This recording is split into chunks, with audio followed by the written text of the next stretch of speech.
Oh, that's right. Maybe I'll switch.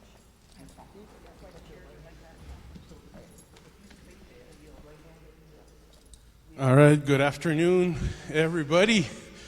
Thank you for showing up on this beautiful afternoon. We're kicking off our new season with MasterClasses. It's something that happens every 2 weeks on Saturdays at 1 o'clock. We invite a player or a coach to give a workshop on a specific subject. And today we have Julia Charbonneau is going to do smashes. So Julia... Thank you so much. Now let's turn it over to Julia.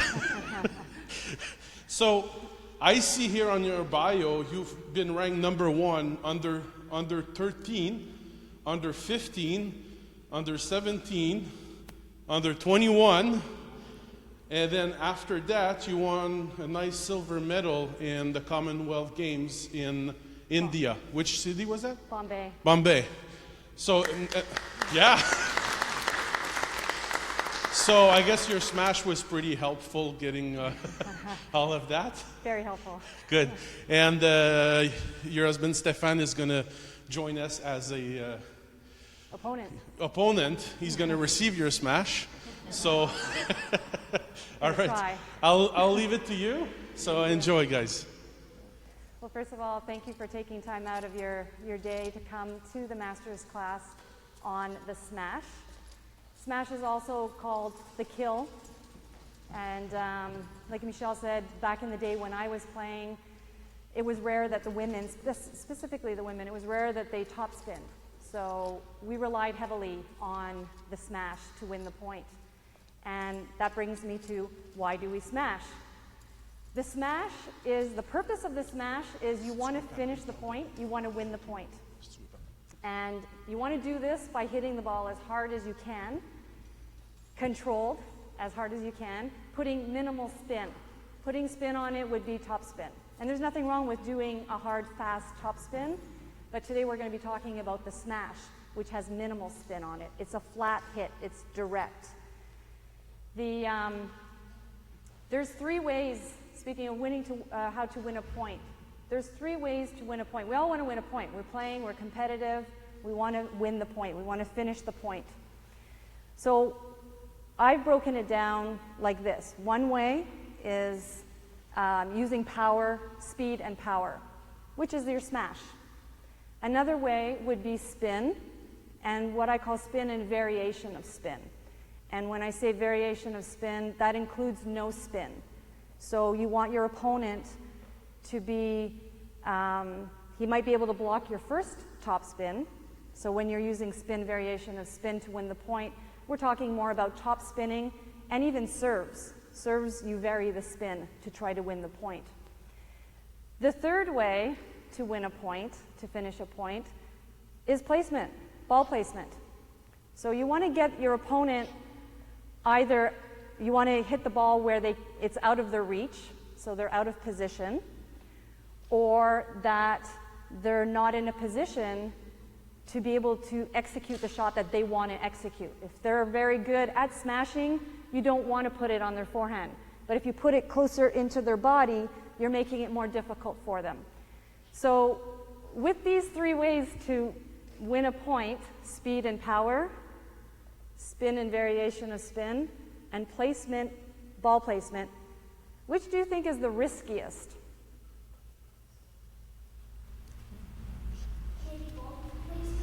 Ball placement? If you're aiming, yes, if you have a tendency to aim for the edges, it's very risky because you're not going to be hitting the edge that often. But the riskiest shot is the power and speed. Anytime you have power, and I'm saying smash, remember, you're hitting the ball, you want to hit the ball as hard as you can when you're in that position. And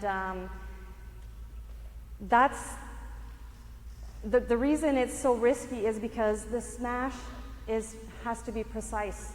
There's so many things that are important when you're smashing the ball. Body position, footwork, timing, technique, patience to hit the ball at the right height. You've got to watch the ball because it all depends which ball your opponent is giving you as well. It could have spin, it looks like it's coming good, you can hit it, and then it spins whoop this way, or it spins whoops this way. So watching the ball too, there's so many things that come in, so many factors that are important that if you want to smash the ball, you have to be very precise. Smashing is a direct hit, direct contact. And the difference between the smash and the topspin is when you're smashing, it's a direct hit. It's like baseball. You just want to hit the ball, okay? And you'll hear it when you hit what we call the sweet spot on your racket. You'll actually hear that you've hit it in the right place. Whereas topspin, when you're, Stefan? Top spinning, it's not a direct hit. Top spinning, you're trying to keep the ball on your racket longer. The longer the ball is on your racket, the more spin you're creating, okay? So today we're talking about the smash, but it's important that you know the difference between a smash and a topspin. So the topspin, you're giving the ball trajectory. The ball's going to go up and down, and you've created spin. And what's good with that, having the topspin and the smash as two of your strokes in your many strokes that you're going to develop as table tennis players, is that the topspin is a very good setup for the high ball that you want to smash. Because when you've topspinned it, the topspin, the block is going to come back, generally comes back a little bit higher than if you smash it. Yes? It's more safe. Topspin it's a safer shot. There's less risk. There's more room for error if you're going to be smashing the ball because it's a precise shot. So having said that, I'm going to start. Okay. And I want you to understand too, we're talking about the smash. A lot of people think the smash, oh, that's if there's a lob. And yeah, you're right. If there's a lob, you want to smash the ball. But you could also topspin a lob. But that's not the only time you can smash. And I'm going to show you today how you can smash balls at different heights. If you have the right technique, you're in position, but everything has to be perfect because it is the smash. You only have one shot at it. So we're going to start with some forehand, and I'm going to show you that maybe the third ball, you'll see when I go to take a ball and try to hit it a little bit harder. I'm not hitting it 100%, but I am going to be hitting it. You'll notice a difference, okay? So forehand.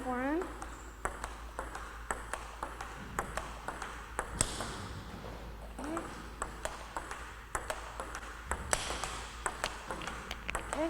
The forehand, you want it to be a controlled stroke, and you always want to be ready that the ball is going to come back. Everybody thinks, a lot of players think they smash once and they're done. They've made the point. No, because you're going to play an opponent at some point who's going to get that ball back. And that's why it's important that after you've done your smash, to be ready that the ball is going to come back. If it doesn't come back, bonus. If it comes back, be ready to smash it again. Okay? So again.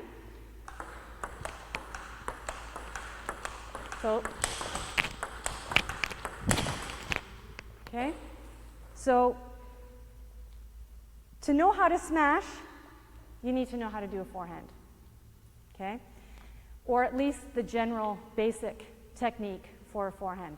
So I'm just going to go over that very quickly with you. So first of all, let's start distance. How far are we from the table? I like to stand. You'll notice sometimes when I'm playing, sometimes I test myself to make sure that I'm in the right range. And it's within reach.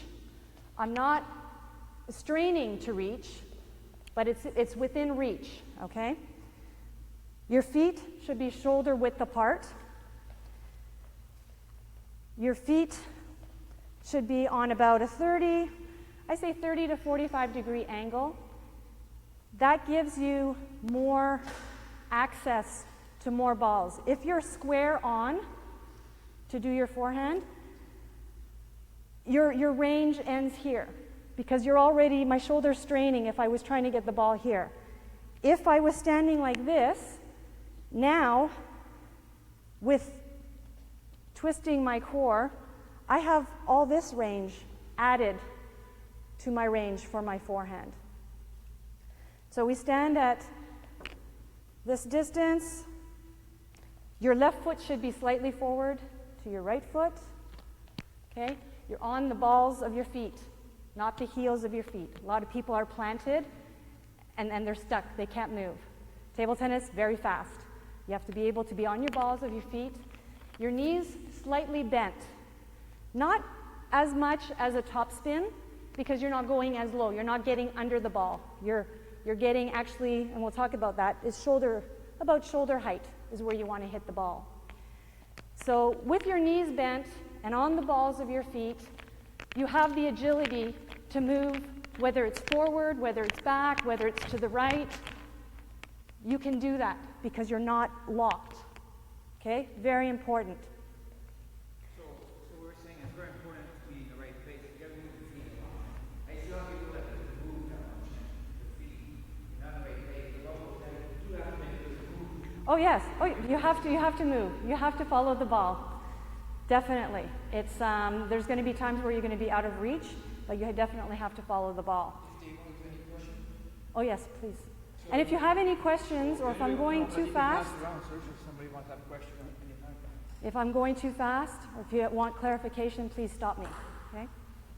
So we know what we're doing with our feet, with our knees. Okay?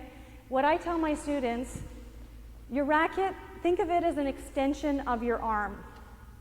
Okay? And I'm pointing. I'm pointing. It's an extension. I'm not like this.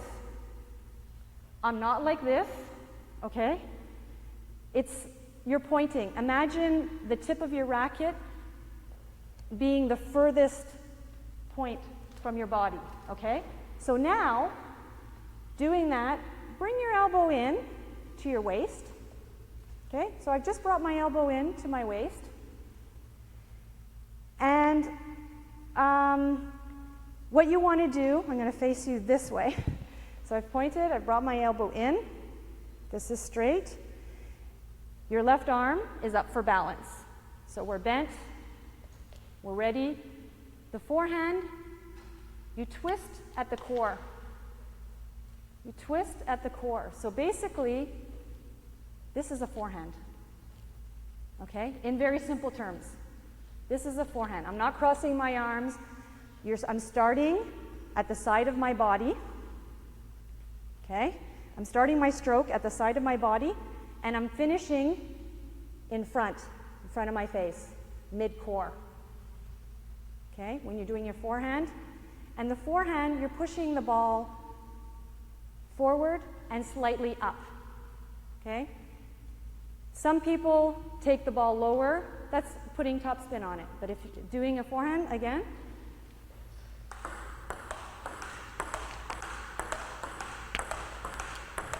so I'm turning at my waist.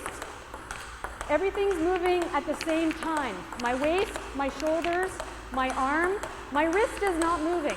My wrist is holding the racket, not too firmly, but firm enough that I have grip on the racket.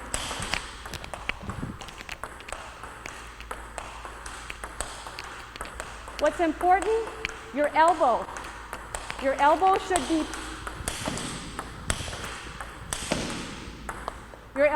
pointed towards the ground. So you shouldn't have your elbow up when you're doing a forehand. If it's a lob and a high ball, and we will be talking about the lobs at the end, but when you're doing a smash, think of your elbow pointing to the ground. Not like this, pointing to the ground. So again, like this. This is your check, okay? To make sure that you're in the right position. Grip. So like I was saying, you hold your racket tight enough, but I'm not straining. Like, really, I'm holding with my forefinger and my thumb. These fingers are there because they're there. I can't get rid of them. But so try. No, finger should be to the side. Try to take the racket from me. Try to pull the racket from my hand. Okay? So it's not going to drop. I have enough of a grip on the racket that it's not going to drop, but I'm not tight holding the racket. Okay? It's very important to be relaxed when you're doing your stroke. Where do I hit on the racket? If this is a clock, I would say, well, actually you can see from the dirt. I would say between 11 o'clock and 1 o'clock, and about this height. So what do we say? Maybe a quarter of the way down the racket is where you want to make contact with the ball. You don't want to hit in the middle. Okay? If you're hitting in the middle, sorry? Why that? Well, if you're hitting in the middle, it's because your wrist is broken. Okay? You're going to lose more control. You're going to lose control if you're hitting more in the middle. Even with the topspin, it's more towards the edges. Topspin for reasons that you want to keep the ball on your rubber as long as possible. But, and I know a lot of you might not know where you're hitting, where the ball's making contact, but if that helps you, like sometimes when you're playing with new balls, like we were playing with some new balls, it leaves a little bit of the dust, and you can actually see on your racket where it is. So it's not a bad idea at home in front of the mirror to make sure that you're doing the right stroke. Again, it's very important that this twists back. It's this. Forehand is this. Okay? Yeah, that's a big movement there. If you look all the YouTube there, you'll see that everybody's got a movement like this, and I'm all shot too. They all have this movement from right to left. This is one big movement, very important. All shots. And when you do your stroke, don't do circles to come back, okay? And come back. A lot of people do a stroke, and they think they've made the point or whatever. I don't know what they're thinking. So come back. You're not coming back exactly on the same line that you went, but it's very close, okay? But you're also not doing this because you're going to lose time. You want to get back to the ready position as quickly as possible. Okay. Any questions so far? Yes? What about your racket angle? Do you have it closed or do you have it, what's your angle? Well, again, point. Yeah. Point out so that it's straight. Yeah. Bring your elbow in. So When your elbow comes in, it's almost automatic. You almost don't have to think about the angle. You don't want it to be closed. okay.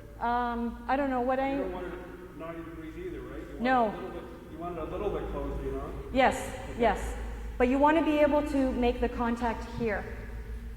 Okay? I'm telling you, if you do this and come in, it's going to work for you. You're going to find that spot. Okay? And some people, yes, their forehand is like this. And even professionals, you see them, the forehand is with the wrist broken. It's not wrong if you do that, but that's not how I do my forehand. There's many ways to get good at doing a shot. My forehand was a weapon in my day, and I don't break my wrist. If you break your wrist, but you're consistent, because don't forget, the smash is a precision shot, but it also has to be a controlled shot. You want to be able to control where you're going to smash the ball. So, Stefan, maybe we can, so for instance, let's do, and I'll tell you where I'm going to smash. So I want to smash to his backhand. It's controlled. Okay, you have to be able to control it. It's not a wild shot. Again.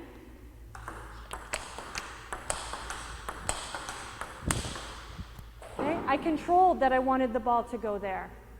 Okay, I'm going to hit the second ball there, and then I'm going to hit the other one there, just to show you, you have to maintain control. It's not just having control about doing one smash. You want to be able to have control on every shot. Oh, sorry. You're not gonna let me know?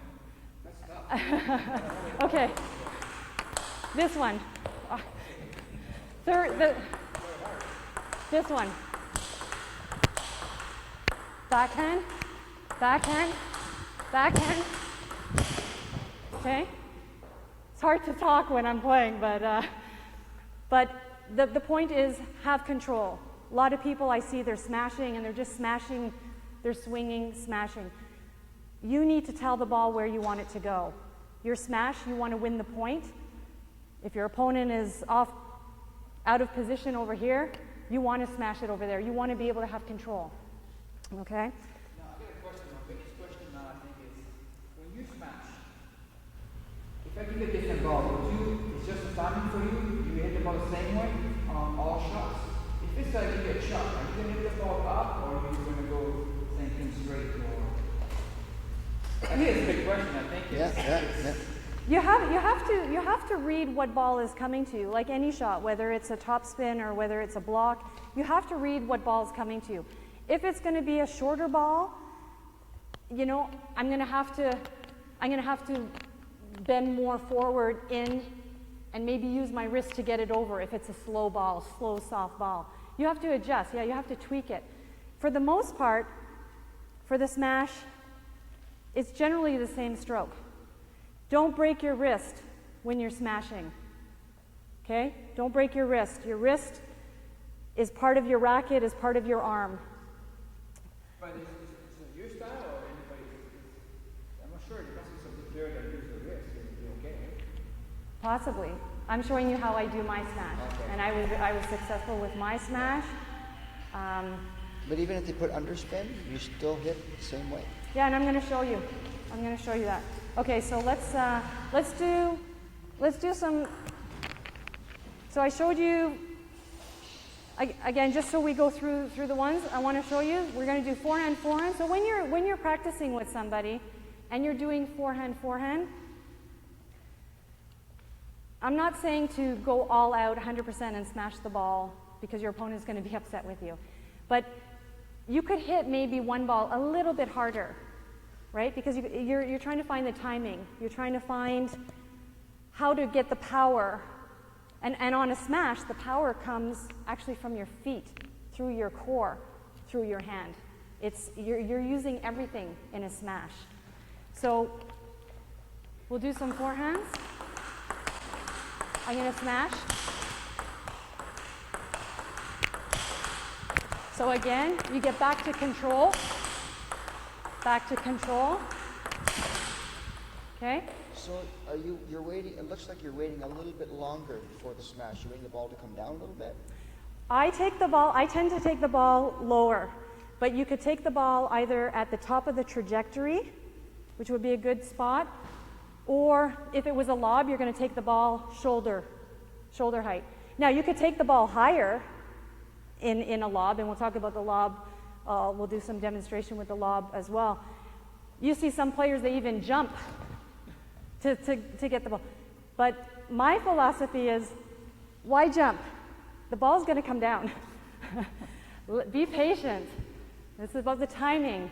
Be patient.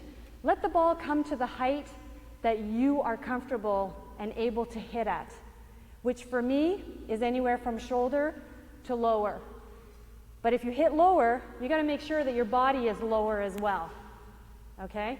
Like I said, everything, it's a very physical shot, the smash, because you have to use everything. You can't reaching, you're straining, you lose the control.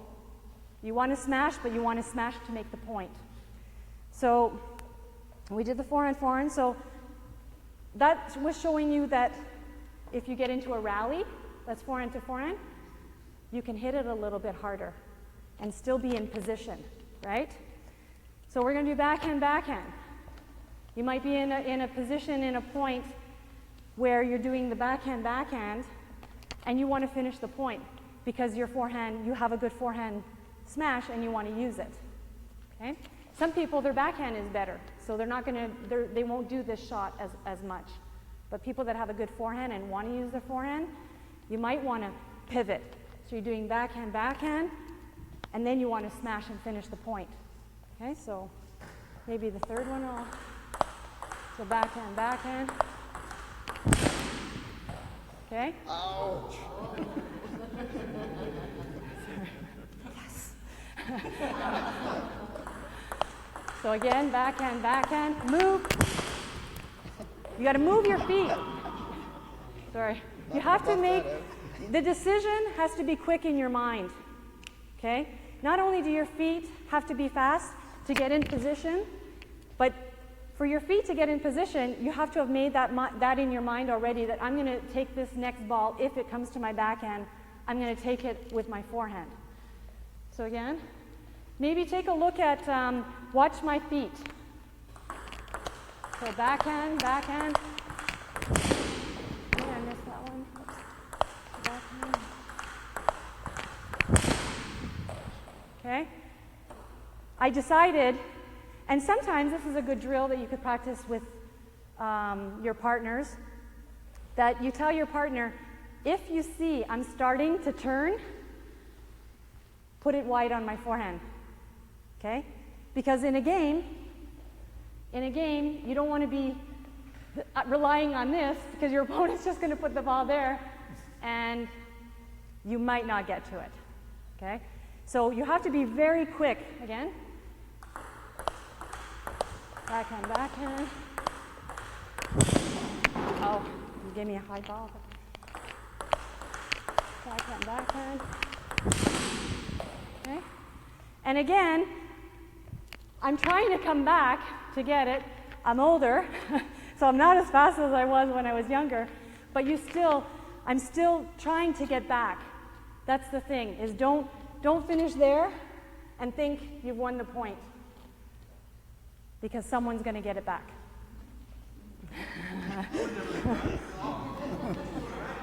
Boy, it's quite the stare there. Got the wrong person.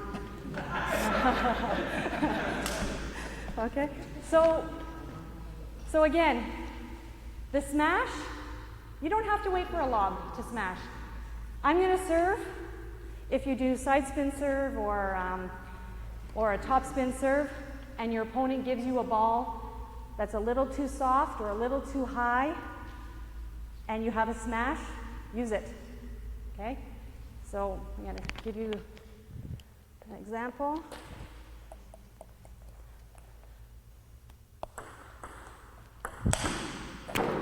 Okay?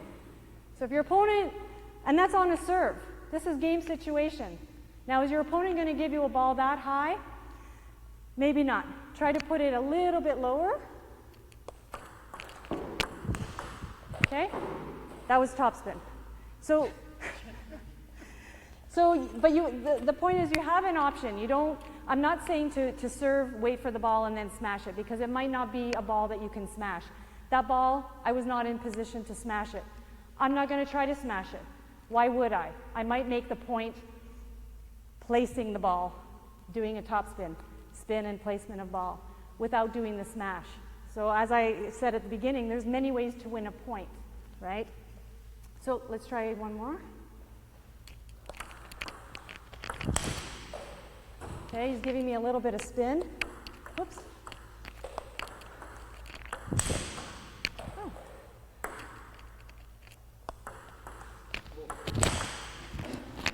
Okay. Very, very good return. Okay.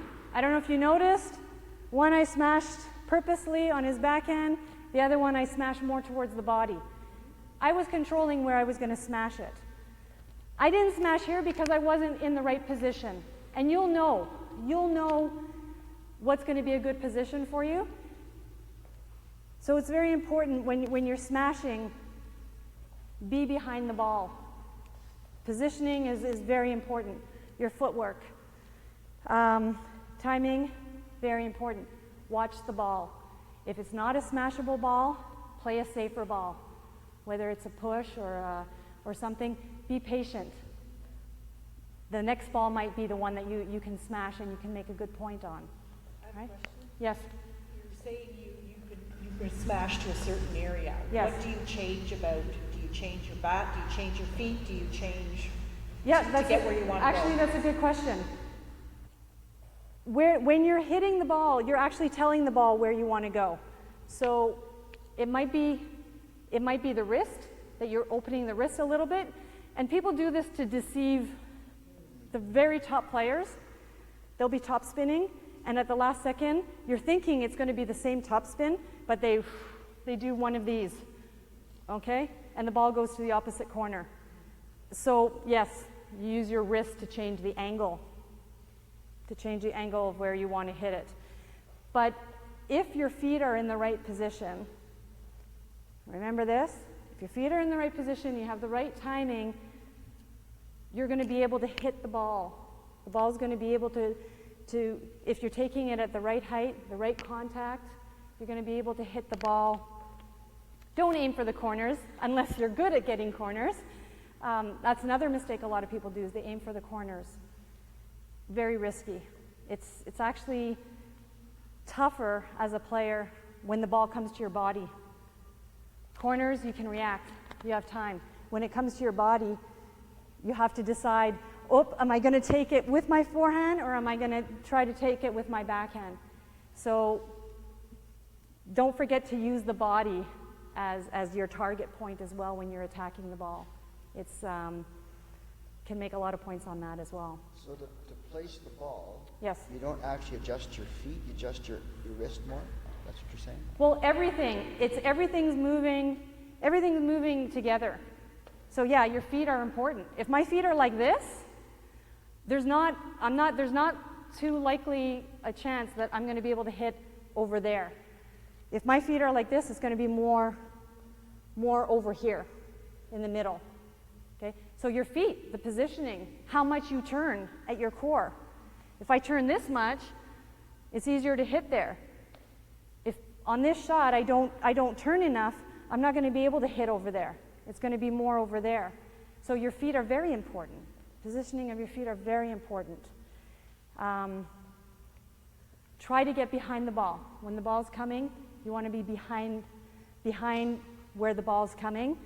You take your time, and depending on your positioning, that's when you decide where you have a good chance of hitting the ball on the table. Julia, do you differentiate, or will you differentiate, the difference between a fast flick and a smash? To you, are they the same, or are they different? Oh no, they're totally different. Totally different. The fast flick is all wrist. Normally on a short serve, the fast flick, is that what you're talking about, or are you talking about top spinning fast off somebody's topspin? Another attempt to kill, possibly using angles, okay, but Okay. without the big wind. Okay. Remember, a kill or a smash, you're not putting spin. You're putting minimal spin. Anytime you're using your wrist to do a flick or anything, you're putting spin. That's more of you're adding top spin to it. For the kill, it's a completely different shot. Completely different shot. The kill, you're hitting it head on, directly, like a baseball. Okay? Imagine if my racket was painted. My racket had wet paint, and I have a new ball. When I hit, if I smash the ball is going to have maybe a spot of paint on the ball, okay, from where I made the contact. There's going to be no smear, there's going to be no drag mark of the paint on the ball because I hit it head on. If I topspin the ball, okay, or even flicking the ball, because flicking the ball, you're using a lot of wrist to flick the ball. There's going to be a lot of paint on the ball because you've kept the ball longer on your racket. Was that a good example for you to understand?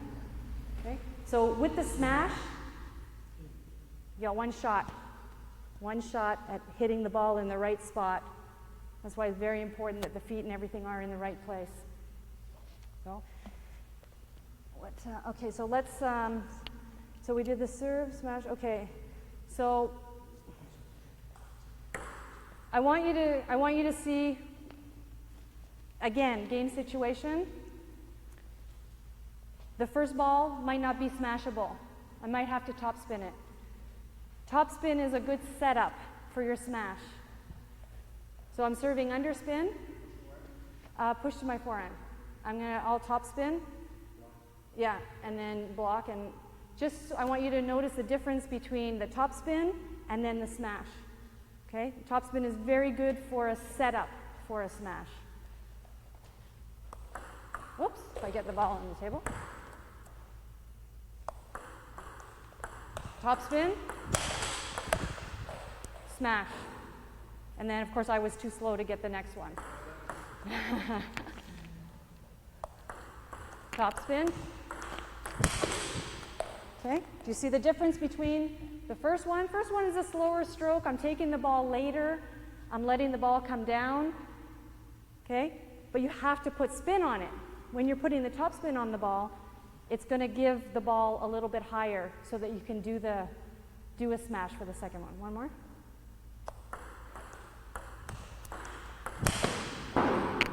Okay, everybody see that? Felt it though.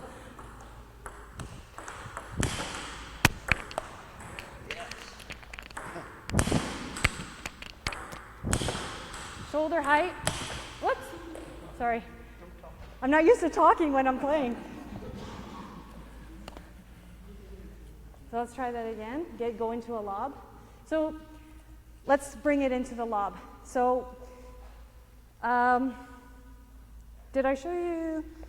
Oh no, I wanted to show you the push. Okay. One more thing for the smash before we get to the lob. So now we know we can use a topspin to set up for our smash. We can use a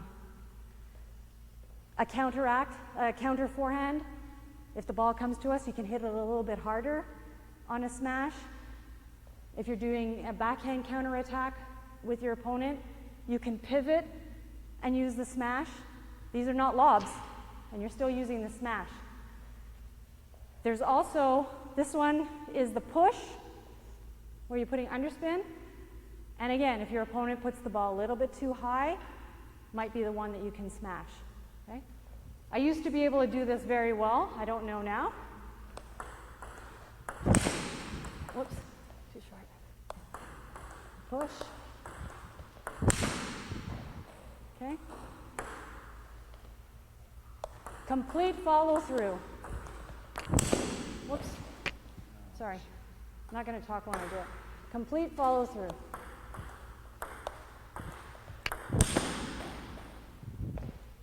All my weight is shifted. All my weight is shifted. Okay?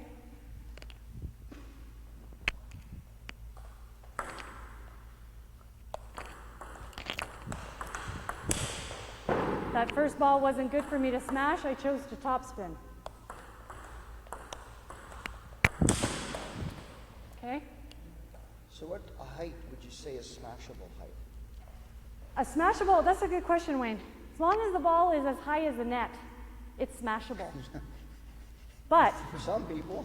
exactly. Not if you're going to be standing straight and just swinging. You have to get right in there to make contact. I don't see that many people at the club doing that, know what it is.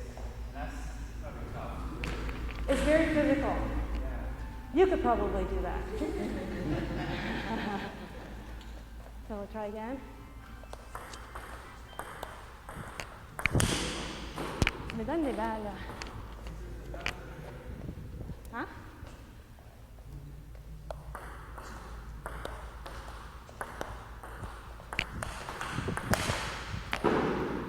Okay, again, because I'm slower now, first ball I probably would have hit 20 years ago, but that's okay because you know you can topspin the first one. Wasn't a hard topspin. Just get the ball up, and then the next one's going to come, and that's going to be the one. You just have to be patient. Eventually you'll get the ball that you can smash. Okay? So, okay, and from further back. So, Give me different heights. And I'm gonna, a little bit higher. Okay, that's a lob.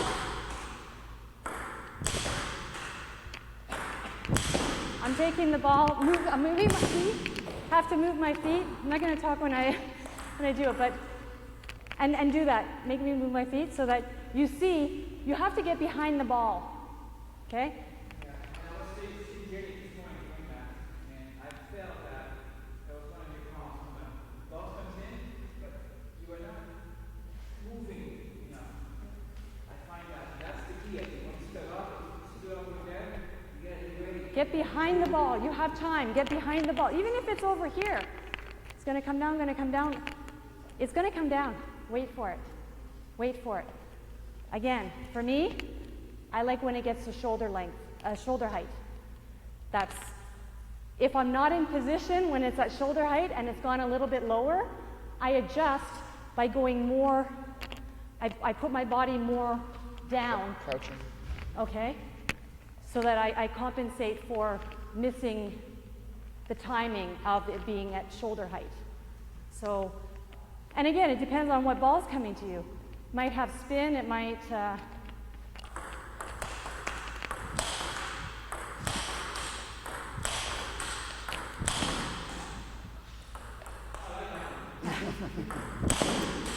okay, follow through.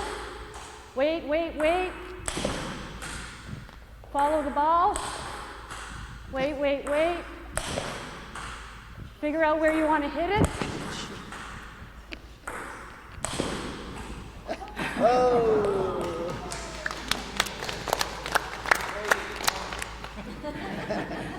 But that's what I'm saying. It's got to be controlled. It's got to be controlled. You're using a lot of energy, a lot of power to hit the ball, but you got to follow the ball. Okay? Again.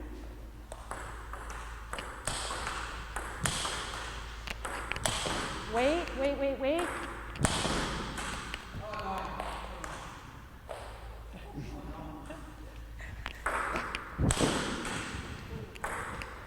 Follow the ball, move your feet. Oh! So you see, you have more time than you think.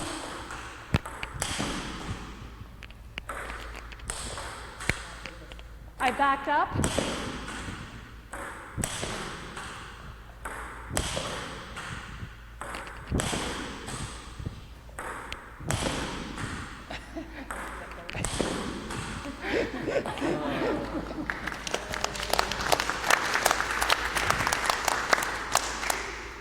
But again, it's moving everything. I wasn't reaching, okay? If you want to get the smash in, move your feet. You have lots of time. Yep. And one thing to know too, you have to watch the ball because the ball's coming, it's coming high. You have to take into consideration it might bounce this way. So don't be too close. It's better to be further from the ball and able to lean forward than to be caught with the ball. Yes? Why not the other player do the loop? If he gives you more time to hit, why do they do it? They might not be in the right position. They see you're attacking. You get nervous when you see the person coming and they're going to smash on you. Why wouldn't you topspin? Yeah. No, when you're lobbing. Oh, okay. Yeah, I should. That was your question. Why he's not topspinning? Or why I'm not? Why I see a lot of players do the loops. Yes. But if it gives the opponent the time to move and stay where as much, why do they do it? It's just a question. The loop is safer. You have more room for error with the topspin. With the topspin, you're putting spin. You could do a soft, go over there, I'm just going to give you, I'll topspin some and I'll show you. It's a safer shot. Okay? So yes, I can topspin this. I can topspin this. bringing the ball up, keeping the ball on my racket. Okay, it's a safer shot. Hitting the ball, it's dead on. If your feet are not in the right position, you don't have the right angle, you've let it drop too low, there's so many things that could go wrong. All right, again, a little lob. So with the smash on the lob, wait for the ball, get behind it, bring your racket back, follow through. Your weight should go from your back leg to your front leg.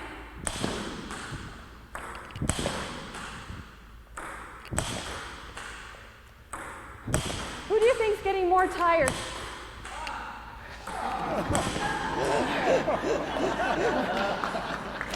Right? Smashing is tough. It's hard work. Smashing is tough. It uses a lot of energy because you have to make sure everything's right. Yes? I'm surprised that you can return that many, that has that many returns on a smash. Is that because you're just entertaining us, or is there a way you can kill this faster? I can try to. He's also very good at lobbing. So you have to understand. It's not easy to I'm block a it. good smasher, but he's a very good lobber. Okay? So, yes, on that particular shot, I kept giving it to him in one spot. It was easier for him to... So position and power would be the only way that you could kill this faster? If you take the ball off the bounce, you could take the ball off the bounce, riskier. You see the professionals doing it. They take the ball right off the bounce, and it gives your opponent less reaction time to know where it's going. We'll do a couple where I'll smash anywhere, just to see. I think we have 2 minutes left.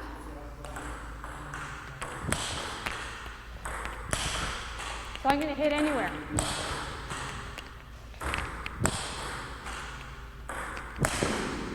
Okay. So again, if you see they're out of position, you're going to try to go there, right? But I have to be in the right position to hit it to that position, right? So that's why you have to be moving all the time.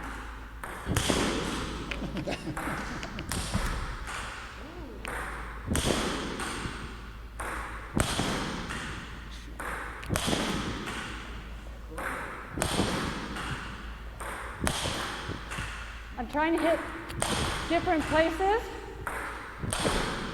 trying to be deceiving. He's good. I couldn't do that.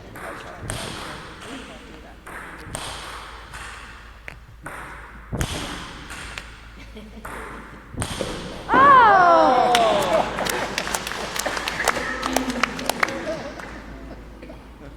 So that's, so yes, if you're playing someone who's a good lobber, you're going to be hitting multiple balls. Now, having said that, I could throw in a few drop shots too, right? You mix up the speed, but I'm showing you the smash, so I didn't, right? But, Very straight. Now, if the lob is not too complicated, it's hard to table myself, I like to change it. I like to do sometimes like tennis, and it's very hard to learn for a lobber. If the ball is easy like this, I like to go like this. See the spin out of the spin? I like to do that. It's risky. It's okay. It's very risky, but I like to do that.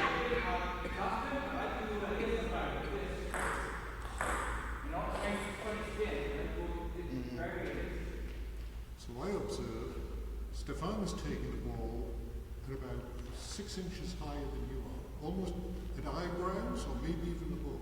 Just a personal preference? because that's his stroke. Right. Not everyone's going to have the same forehand stroke. A lot of people wanted to know in my day how I was hitting forehand, and I used to tell them, I don't know, watch me.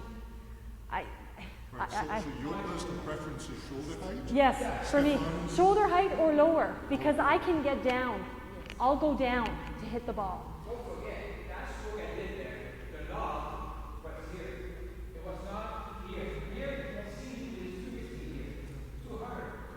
I'm talking about the ball comes here, the table stays here. Over the table. You know what I mean? Now, we're in a tennis, okay? But if the ball was like a good Thompson, and it's not high, it goes here. You couldn't. Yeah. So the best where the ball is, the table is not. When I get to do that dog, it goes like this. That's getting hard. The better my dog is further to the table, the harder to the field. Okay? Like my dog, instead of being flexible, if I get a dog, I just do like this to the table. That's an easy shot. If you hit deeper and then it bounces further, I have to consider how much further I have to be behind the ball.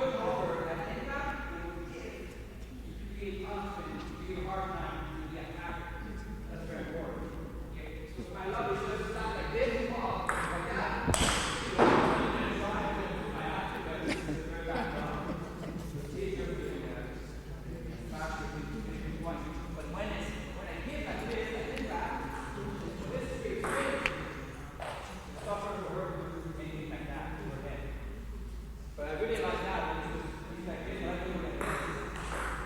So the ball goes like that, right? So just to recap, because I know they finished the filming, but just to recap for you guys, for a smash on a lob, or any smash actually, 3 important things to remember. Your position. Make sure your feet and your body are behind the direction of the ball coming at you, okay? Not to the side, you've got to be behind the ball, okay? Behind the ball, but don't forget, we turn. So even though the ball's coming at us, we're on an angle. So we have this much more room to be able to do the smash. It's not coming, we're not standing dead on and waiting for the ball to come, okay? You're always turning at the waist. So position of your feet and body behind the ball, maintain your balance, okay? Don't reach for the ball. Your feet should have moved. You might be in a position you didn't move enough because the spin takes it out.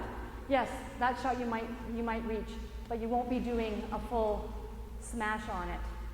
The other thing, timing and patience. We get excited.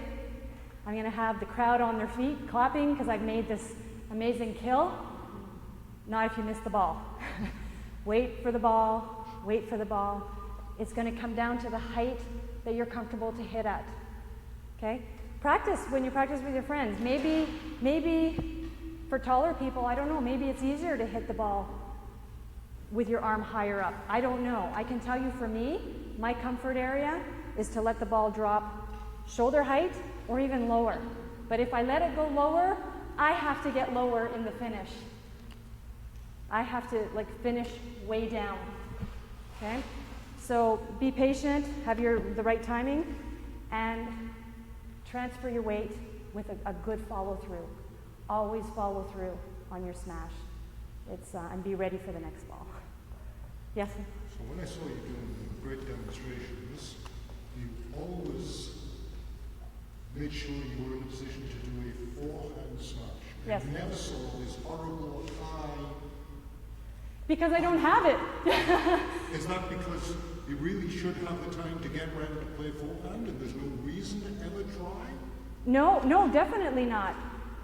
For me, my strength was forehand smash. So, like Rafael Nadal in tennis, he uses the whole court and wants to do forehand topspin, okay? Because his forehand topspin is his bread and butter for his game. For me, it was the forehand smash. Someone like Stefan, who likes to do his backhand, is very good. You'll see him on the forehand side trying to smash with the backhand. But it's your preference, whatever you're confident, what you know you can hit the ball, whether it's your backhand or your forehand. It's not wrong to do a backhand. Sometimes I get caught. I'll be smashing, and then I have to do a backhand. No, I meant a high backhand smash. You know, when basically your part's going to cross over your line. Yeah. See, I wouldn't do that because that's not my shot. He would do that. And I think you've got a good backhand too. I You can, really, really, really hate to kill this. Yeah, no no. pun intended. Yeah, no. I didn't stop the recording, actually. I just let it on.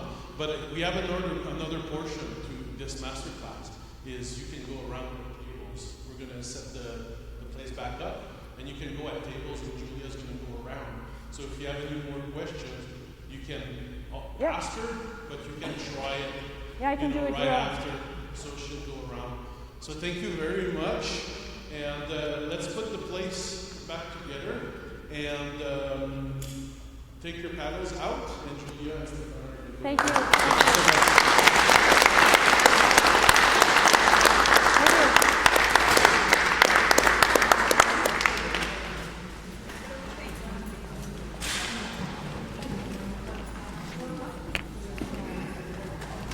Semana genial. Não.